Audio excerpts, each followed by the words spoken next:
नमस्कार दोस्तों, स्वागत है आपका अपने YouTube चैनल हिंद गुरुजी पॉइंट। और हम बात करते हैं आपकी बेहतर शिक्षा की। तो पिछली वीडियो में आप लोगों ने पढ़ा है हिंदी गद्य के विकास का संक्षिप्त परिचय। आज हम आपके लिए लेकर आए हैं हिंदी पद के विकास का संक्षिप्त परिचय। ये भी दो कालों में विभक्त है, रीतिकाल एवं आधुनिक काल। तो थोड़ा डिटेल से थोड़ा समझ लेते हैं पहले इसके बारे में, उसके बाद में इसके जो 20 नंबर के जो आपके विकल्प आएंगे उसमें से 5 नंबर के विकल्प आपके हिंदी पद में से आएंगे और 5 नंबर के विकल्प आपके हिंदी गद्य में से आएंगे। तो थोड़ा सा जान लेते हैं पहले कि रीतिकाल की कालावधि क्या है। जैसे कि रीतिकाल की कालावधि 1643 ईस्वी से 1843 ईस्वी तक मानी जाती है। आधुनिक काल की समय अवधि 1843 ईस्वी से वर्तमान तक मानी जाती है। इन्हीं के बीच से जितने कवि हुए, उनकी रचनाएं, लेखकों की रचनाएं, वो सब दी गई हैं और वो 5 नंबर के विकल्प में आपकी पूछी जाएगी। तो किस तरीके से पूछी जाएगी, हमने बिल्कुल वैसे ही आपके लिए प्रश्न बनाए हैं। इसमें से प्रश्न पूछ लेगा, 4 विकल्प दे देगा, आपको एक जो सही है उसमें से उसी को ही उत्तर मान करके अपनी ओएमआर शीट में भरना होगा। तो चलिए ज़्यादा समय वेस्ट ना करते हुए अपने चलते हैं अपने पॉइंट पर। तो पहला क्वेश्चन है आपके लिए, निम्न में से रीतिकाल की मुख्य विशेषता कौन सी है? तो 4 दी हुई है, इनमें से कौन सी है? क श्रृंगार रस की प्रधानता, ख काव्य में कला पक्ष की प्रधानता, ग विकल्प क और ख दोनों सही हैं, घ देश प्रेम की भावना। तो देखो रीतिकाल की जो मुख्य विशेषताएं हैं वे दोनों ही हैं, श्रृंगार रस की प्रधानता भी आती है और काव्य में कला का पक्ष भी प्रधानता आती है। तो इसका मतलब हमारा विकल्प नंबर ग हमारा सही हो जाएगा। चलते हैं अगले क्वेश्चन पर। प्रश्न नंबर 2, निम्न में से आधुनिक काल के कवि नहीं हैं। अब आधुनिक काल के कवि जो नहीं हैं, इसमें से नहीं पूछा है। तो क बिहारी जी, ख भूषण, ग विकल्प क और ख दोनों सही हैं, घ मैथिली शरण गुप्त। तो मैं बता देता हूँ कि जो बिहारी हैं और भूषण हैं ये दोनों ही आदिकाल के कवि नहीं हैं, ये रीतिकाल के कवि हैं। तो इसका मतलब हमारा ऑप्शन ग सही हो जाएगा। अगले प्रश्न पर चलते हैं। प्रश्न नंबर 3, निम्न में से आधुनिक काल की विशेषता कौन सी है? आधुनिक काल की विशेषता पूछ रहा है।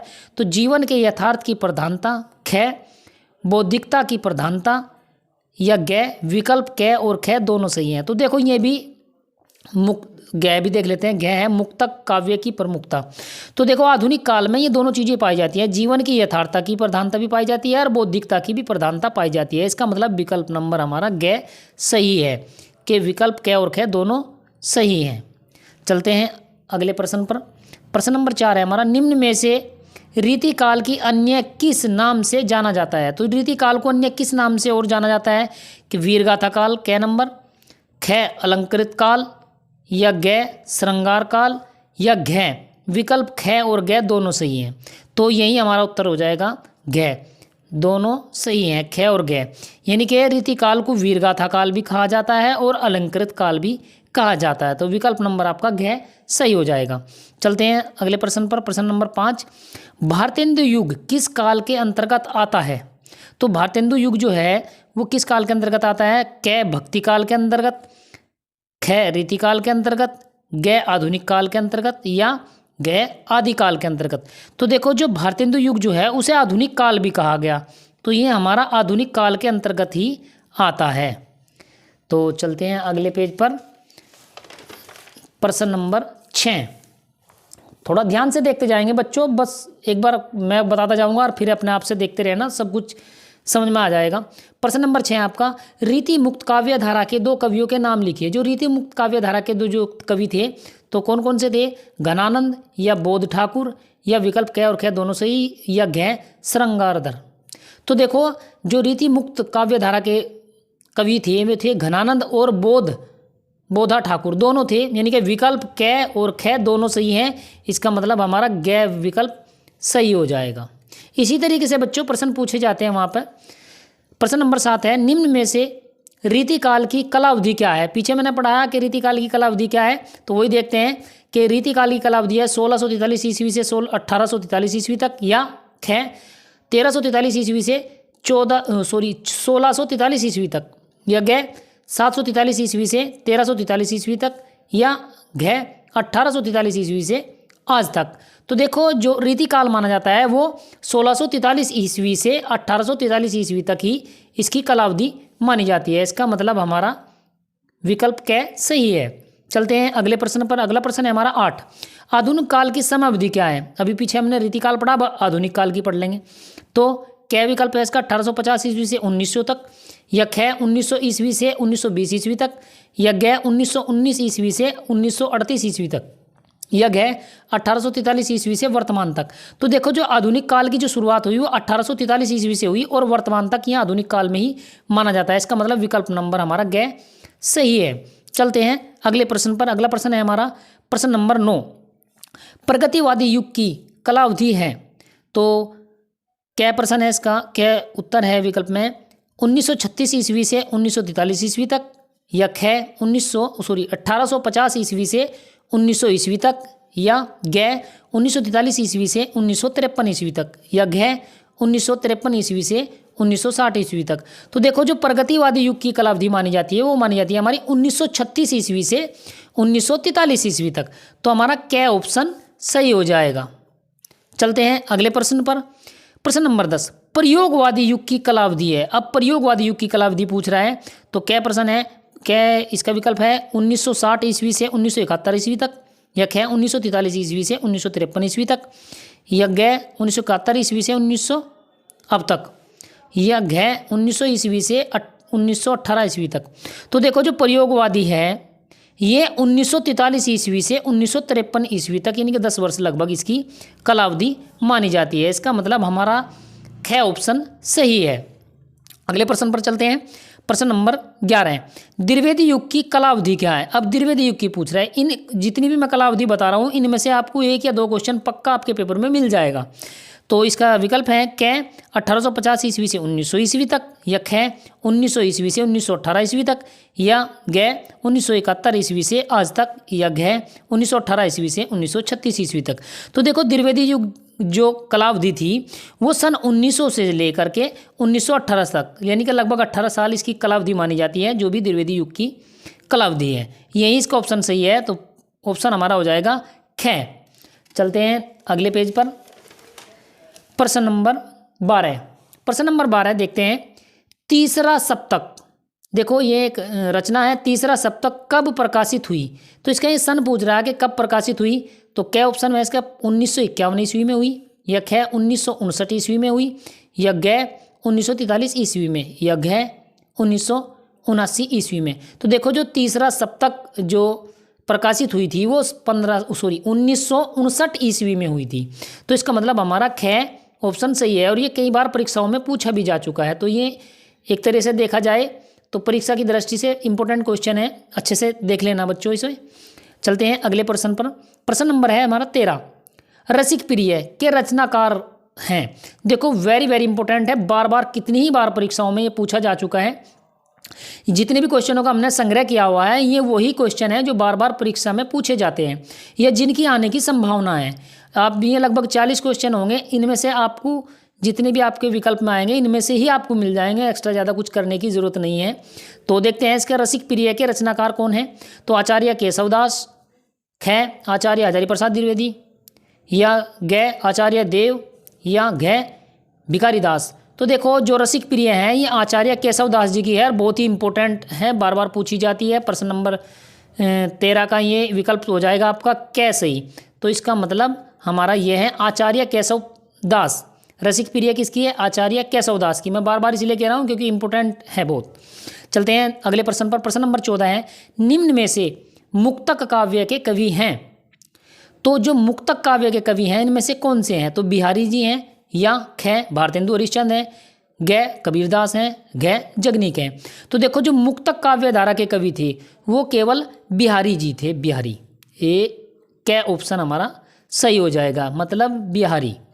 चलते हैं अगले प्रश्न पर। अगला प्रश्न है हमारा 15वां। केशवदास की रचना है।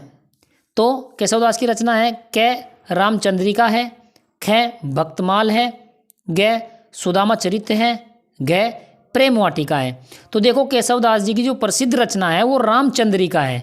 तो हमारा ऑप्शन नंबर क सही है। तो यही विकल्प हमारा सही होगा और ये भी बहुतों बार पूछी जा चुकी है। चलते हैं अगले प्रश्न पर। प्रश्न नंबर 16, ललित ललाम के रचयिता कौन है? वेरी वेरी इंपॉर्टेंट बच्चों, लगा लेना इसको, बार बार देख लेना। ललित ललाम बार बार कितनी ही बार परीक्षाओं में पूछी गई है। इसके देखते हैं ऑप्शन में क्या है। क पद्माकर है, ख मतीराम है, या ग भूषण है, घ बिहारी है। तो देखो ललित ललाम जो है वो मतीराम की है, और ये कितनी ही बार परीक्षाओं में पूछी जा चुकी है, मतीराम। ललित ललाम मतीराम, ऐसे ट्रिक करके भी याद लगा सकते हैं कि ललित ललाम मतीराम। तो ललित ललाम किसकी रचयिता है मतीराम जी। चलते हैं अगले प्रश्न पर। अगला प्रश्न है हमारा 17वां, निम्न में से कौन सी रचना पद्माकर द्वारा लिखी गई है? अब ये कुछ रचनाएं दी जो पद्माकर ने लिखी, उनमें से छांटना है। तो क रसराज, ख कवि प्रिय, या ग गंगा लहरी, या घ शिवा भवानी। तो देखो जो पद्माकर की जो प्रसिद्ध रचना है और जो इन चारों विकल्पों में पूछी है वो गंगा लहरी है। तो पद्माकर कहाँ गए? गंगा लहरी पे गए, तो गंगा लहरी उनकी प्रसिद्ध रचना है। तो विकल्प हमारा ग सही हो जाएगा, गंगा लहरी। चलते हैं अगले प्रश्न पर। प्रश्न नंबर 18, रीति ग्रंथ कितने रूपों में मिलते हैं? बहुत इंपॉर्टेंट क्वेश्चन है, बार बार ये कभी भी पूछ लिया जाता है, तो ये वैसे भी याद रखने की जरूरत है कि रीति ग्रंथ कितने रूपों में मिलते हैं। तो देखो ये 2 रूपों में मिलते हैं, ग ऑप्शन इसका सही है, ना तो 3 ना 4 ना 5, यानी कि 2 ही रूपों में मिलते हैं रीति ग्रंथ। ठीक है बच्चों, तो अब चलते हैं अगले प्रश्न पर। प्रश्न नंबर 19। प्रश्न नंबर 19 है, रीतिकाल के प्रमुख अलंकारवादी आचार्य कवि हैं। जो रीतिकाल के प्रमुख अलंकारवादी आचार्य कवि थे तो वो कौन थे? देखते हैं ऑप्शन में हमें। क राजा यशवंत सिंह, ख केशवदास, या ग विकल्प क और ख दोनों सही है, या घ इनमें से कोई नहीं। तो देखो जो अलंकारवादी कवि थे या आचार्य थे, अलंकारवादी जो आचार्य कवि थे वो थे हमारे राजा यशवंत सिंह भी थे और केशवदास भी थे। इसका मतलब हमारा विकल्प नंबर ग सही है। तो ये दोनों ही हैं। चलते हैं अगले प्रश्न पर। अगला प्रश्न है 20, छत्रसाल दशक के रचनाकार। बहुत बार परीक्षाओं में पूछा जा चुका है यूपी बोर्ड 10th के लिए कि छत्रसाल दशक के रचनाकार कौन है? तो क ऑप्शन में बिहारी, ख ऑप्शन में जगनीक, ग नरोत्तम दास और घ भूषण। तो देखो छत्रसाल के जो रचनाकार हैं वो भूषण हैं, और ये बहुत बार परीक्षाओं में पूछा जा चुका है बच्चों, भूषण। तो याद रखना छत्रसाल भूषण। तो भूषण के ही जो छत्रसाल के जो रचनाकार हैं वो भूषण हैं। तो चलते हैं अगले प्रश्न पर। अगला प्रश्न है 21, अद्भुत अलाप के कवि हैं। अद्भुत अलाप के कवि कौन है? देखते हैं। क महावीर प्रसाद द्विवेदी, या ख भारतेंदु हरिश्चंद्र, या ग मैथिली शरण गुप्त, या घ हरिऔध। तो देखो अद्भुत अलाप के जो कवि हैं वो हैं महावीर प्रसाद द्विवेदी। द्विवेदी युग इनके नाम से ही चला था, और हमारा ऑप्शन हो जाएगा क। तो महावीर प्रसाद द्विवेदी। चलते हैं प्रश्न नंबर 22, निम्न में से आधुनिक काल के अन्य नाम हैं। तो देखो आधुनिक काल के अन्य और भी कई नाम हैं। आधुनिक काल के जो अन्य नाम हैं वो कौन कौन से हैं देखते हैं। क पुनर्जागरण काल, या ख नवीन विकास काल, या ग गद्य काल, या घ ये सभी। तो देखो जब भी कभी ज़्यादातर ऑप्शन में अगर ऐसा ऑप्शन आ जाए तो अधिकतर उसमें अगर याद भी ना रहे तो ये सभी होते हैं, क्योंकि इस तरीके के क्वेश्चन बहुत ही कम पूछता है, और जो पूछता है तो ये सभी में आ जाता है। तो देखो आधुनिक काल के जो अन्य नाम हैं वो ये सब है। पुनर्जागरण काल भी कहा गया इसे, नवीन विकास का काल भी कहा गया, और गद्य का काल भी कहा गया। इसका मतलब हमारा ऑप्शन घ सही हो जाएगा, ये सभी। तो ये सभी हैं। तो चलते हैं अगले प्रश्न पर। अगला प्रश्न है हमारा 23, निम्न में से प्रयोगवाद को 2 प्रमुख विशेषताएं कौन कौन सी हैं? जो प्रयोगवाद की 2 प्रमुख विशेषताएं हैं कौन कौन सी हैं? क्या ऑप्शन में देखते हैं। घोर व्यक्तिकता, ख यथार्थवादी दृष्टिकोण, या ग विकल्प क और ख दोनों सही हैं, या घ इनमें से कोई नहीं। तो देखो इसमें विकल्प तो हमारा ग ही सही हो जाएगा, क्योंकि ये दोनों ही चीज़ें हैं। तो इसकी जो प्रयोगवाद की मुख्य 2 विशेषताएं में घोर व्यक्तिवाद भी था, इसमें व्यक्तिकता, और यथार्थवाद का दृष्टिकोण भी था। चलते हैं अगले प्रश्न पर। अगला प्रश्न है हमारा 24, रस खान किस काल की किस शाखा के कवि थे? देखो रस खान बड़ा ही इंपॉर्टेंट क्वेश्चन है, कितनी बार परीक्षाओं में पूछा जा चुका है। क रीति काल की कृष्ण भक्ति। देखो कुछ राम भक्ति के थे कवि और कुछ कृष्ण भक्ति के थे, जैसे तुलसीदास राम भक्ति के कवि थे, और आपका रस खान कृष्ण भक्ति का था, सूरदास जी कृष्ण भक्ति के थे, और मीराबाई जी कृष्ण भक्ति की शाखा के थे। यानी कि जिन्होंने कृष्ण के भक्ति के पद गाए वो कृष्ण भक्ति हुए, जिन्होंने राम भक्ति के गाए वो राम भक्ति हुए। तो रस खान भी ऐसे ही थे जिन्होंने कृष्ण भक्ति के बारे में दोहे लिखे और उन्होंने इसी के पद गाए। तो इसका यही ऑप्शन सही हो जाएगा, कै रीतिकाल की कृष्ण भक्ति शाखा के। तो रस खान जी जो थे हमारे रीतिकाल की कृष्ण भक्ति शाखा के कवि थे। बाकी और सब गलत हैं इसमें। ख भक्ति काल की निर्गुण भक्ति धारा नहीं, ग भक्ति काल की सगुण भक्ति शाखा नहीं, इनमें से कोई नहीं, तो मतलब ये गलत है, यही हमारा सही है। चलते हैं अगले प्रश्न पर। प्रश्न नंबर 25, द्विवेदी युग का प्रसिद्ध कवि है। तो द्विवेदी युग का प्रसिद्ध कवि है कै मैथिली शरण गुप्त, ख नरपति नल्लाहा, या ग तुलसीदास, या घ कबीरदास। तो देखो द्विवेदी युग के जो प्रसिद्ध कवि हुए हैं वो हुए हैं मैथिली शरण गुप्त। तो क्या ऑप्शन हमारा सही हो जाएगा और यही हमारा राइट ऑप्शन है। चलते हैं प्रश्न नंबर 26 पर। साकेत महाकाव्य की रचना किसने की। देखो साकेत पता नहीं कितनी बार पेपर में आ चुका है और बार बार ये परीक्षा में पूछा जाता है, इसलिए ये जो प्रश्न है वो बहुत ही महत्वपूर्ण है परीक्षा की दृष्टि से। तो साकेत महाकाव्य की रचना किसने की। तो क्या जयशंकर प्रसाद, मैथिली शरण गुप्त, ग हरिओद और घ नागार्जुन। तो देखो साकेत जो है वो मैथिली शरण गुप्त ने इसकी रचना की थी और ये कितनी ही बार परीक्षाओं में पूछा जा चुका है। साकेत मैथिली शरण गुप्त, ऐसे याद रखना, साकेत मैथिली शरण गुप्त। तो यही ऑप्शन इसका ठीक होगा। चलते हैं अगले प्रश्न पर। प्रश्न नंबर है 27, छायावादी युग के प्रमुख लेखक हैं। तो कै यशपाल, ख वृंदालाल वर्मा, या ग रामकुमार वर्मा, या घ भारतेंदु हरिश्चंद्र। तो देखो जो छायावादी युग जो आया उसके प्रमुख यानी कि मुख्य जो लेखक थे वो थे रामकुमार वर्मा। तो ये हमारा ग ऑप्शन सही हो जाएगा, रामकुमार वर्मा। चलते हैं अगले प्रश्न पर। प्रश्न नंबर 28, रामकुमार वर्मा द्वारा रचित प्रबंध काव्य है। तो आंसू नहीं, ये तो है नहीं, यामा ये भी नहीं है, उत्तरायण, घ चोखे चौबदे। तो इसका जो है रामकुमार वर्मा का जो प्रबंध काव्य है वो आपका घ ऑप्शन सही हो जाएगा, उत्तरायण, ये इसका राइट हो जाएगा। तो यही हमारा सही उत्तर है, घ। चलते हैं अगले प्रश्न पर। अगला प्रश्न है 29, कुमकुम किस विधा की रचना है। तो किस विधा की रचना है। क्या कविता संग्रह है, ख निबंध है, ग नाटक है, या घ गद्य काव्य है। तो देखो कुमकुम जो है वो एक कविता संग्रह यानी कविताओं का एक संग्रह है। क्या चीज़, कुमकुम। बस इतना ही, ये आपका ऑप्शन क्या सही हो जाएगा। चलते हैं अगले प्रश्न पर। अगला प्रश्न है 30, छायावाद के अस्थिवादी कवि थे, आस्थावादी कवि सॉरी, छायावाद के आस्थावादी कवि थे।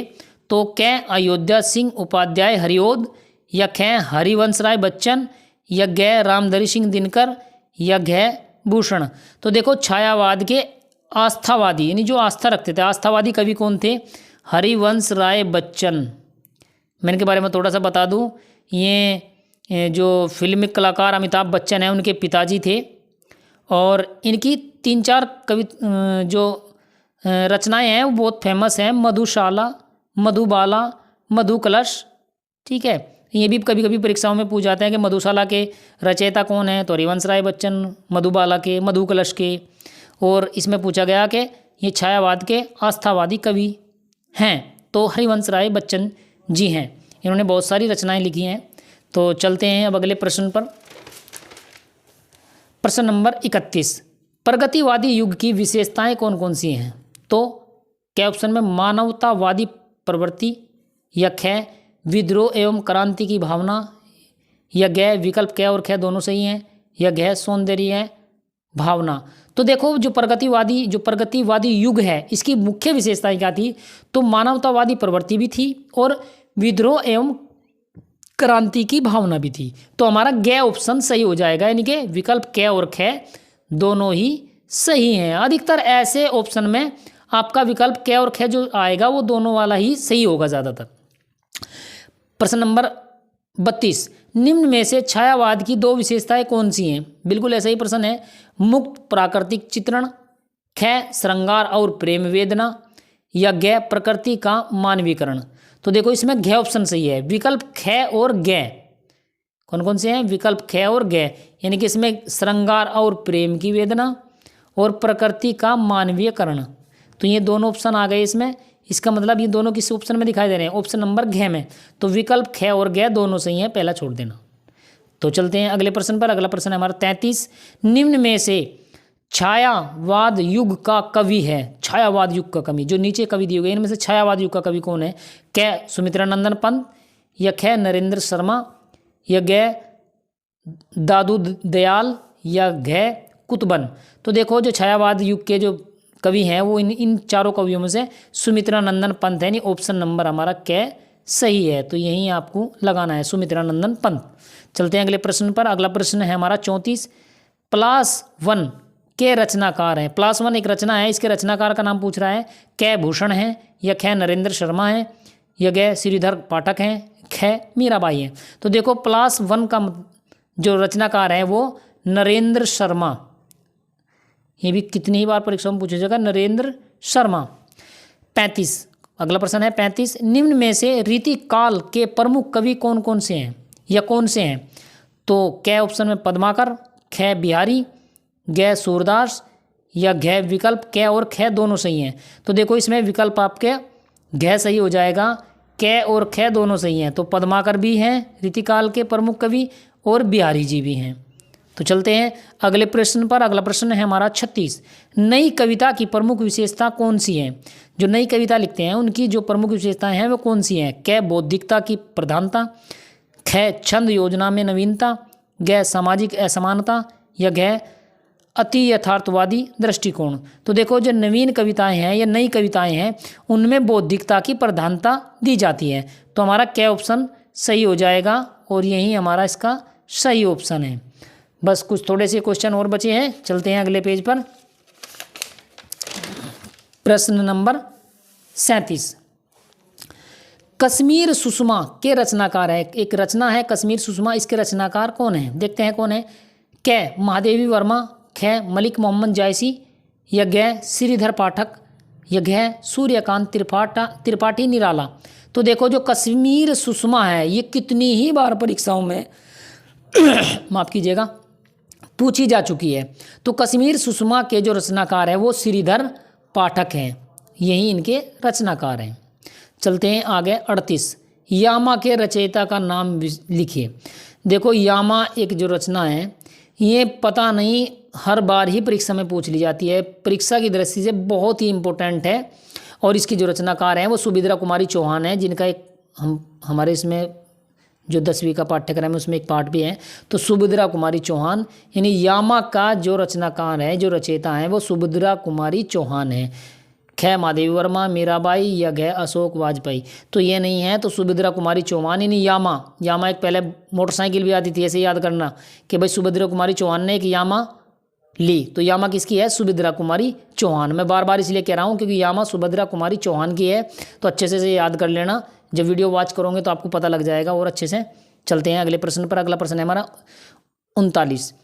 आंगन के पार द्वार के रचयिता हैं। एक रचना है आंगन के पार द्वार, इसके जो रचयिता हैं क धर्मवीर भारती या ख स ही व अज्ञ या ग राम नरेश त्रिपाठी या घ गजानन माधव मुक्तिबोध। तो इसके जो रचयिता हैं वो हैं हमारे अज्ञे जी। चलते हैं अगले प्रश्न पर। अगला प्रश्न है हमारा 40 और ये अंतिम प्रश्न है। निम्नलिखित कथनों में से एक कथन सही है, उसे पहचान करके लिखिए। देखते हैं कौन कौन से गलत है और कौन सही है। संस्कृति के 4 अध्याय के लेखक रामधरी सिंह दिनकर हैं। यख है चतुरसेन शास्त्री लब्ध प्रतिष्ठा कवि हैं। यज्ञ है अपनी खबर प्रसिद्ध यात्रा वृत्तांत हैं। यज्ञ है नीड का निर्माण फिर प्रसिद्ध नाटक है।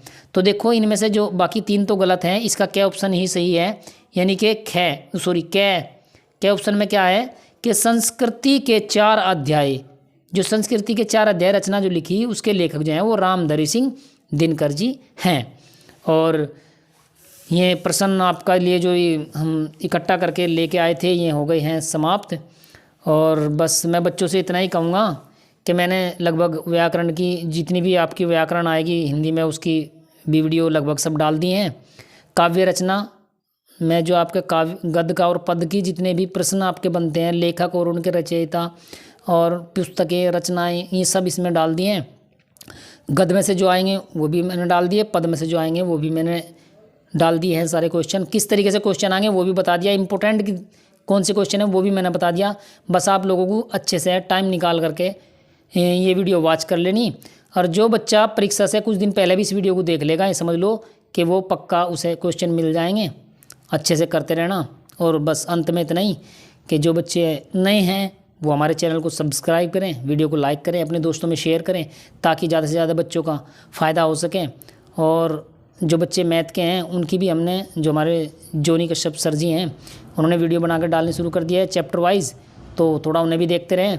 बस मेहनत इतनी कर दो कि जो टॉप कर जाओ। बस हमारा तो यही है कि जो 20 नंबर के विकल्प आएंगे, जिसकी तैयारी हम करा रहे हैं आप लोगों को, उसे बस आप वीडियो वॉच करते रहना।